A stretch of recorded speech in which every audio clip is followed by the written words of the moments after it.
How's it going, everyone? This is Fopple from Ballz-Out Sports. What I wanted to cover is Jadeveon Clowney's franchise tag situation. While the situation seems pretty straightforward and actually pretty simple, I think this particular one has wider implications for franchise tags and for the league in general.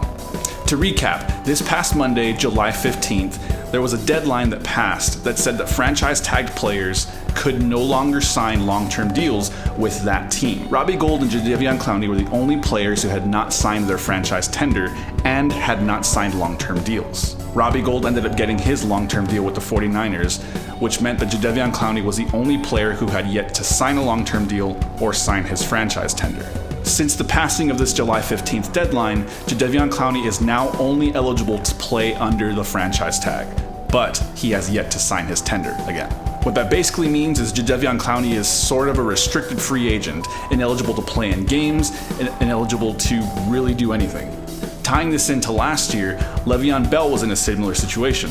By the time the deadline had passed, he hadn't signed his franchise tender or signed a long-term deal with the Steelers. Rather than play under the franchise tag, Le'Veon Bell sat out the entirety of the 18-19 season.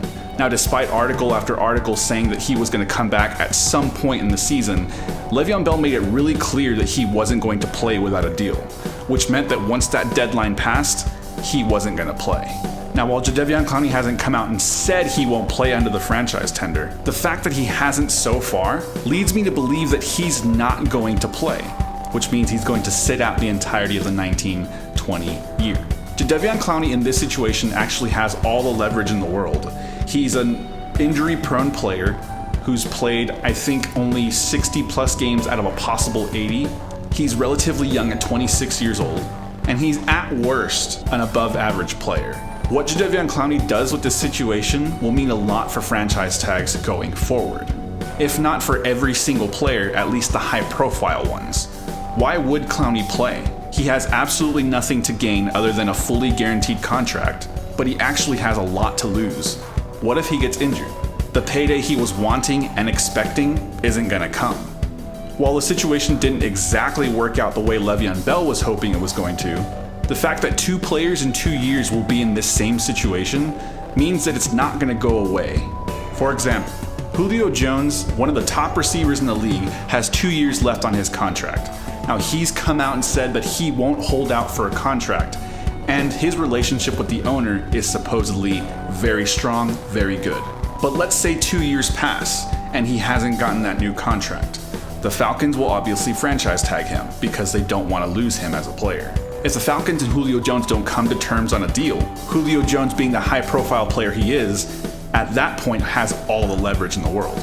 He's in the upper echelon of receivers.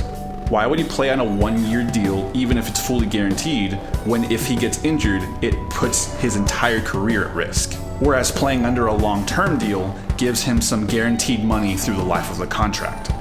In a lot of cases, franchise tag is beneficial for both the player and the team. It gives both parties time to discuss a long-term contract before you're just playing under that 1-year guaranteed contract. But if this happens with Le'Veon Bell and Jadeveon Clowney, teams are going to start to lose a lot of leverage. This may even have greater implications with the collective bargaining agreement coming up for renewal pretty soon. Worst or best case scenario, depending on how you look at it, you may see high-profile players never stick around again. Or only stick around truly because they want to. Anyway, that's where I stand with the whole thing. And until Jadeveon Clowney sort of decides which direction he's going to go with it, we're kind of left without any answers. But let me know what you guys think. Do you think that Jadeveon Clowney signing or not signing will have any greater implications for the league? Let me know down in the comments. I'll see you guys.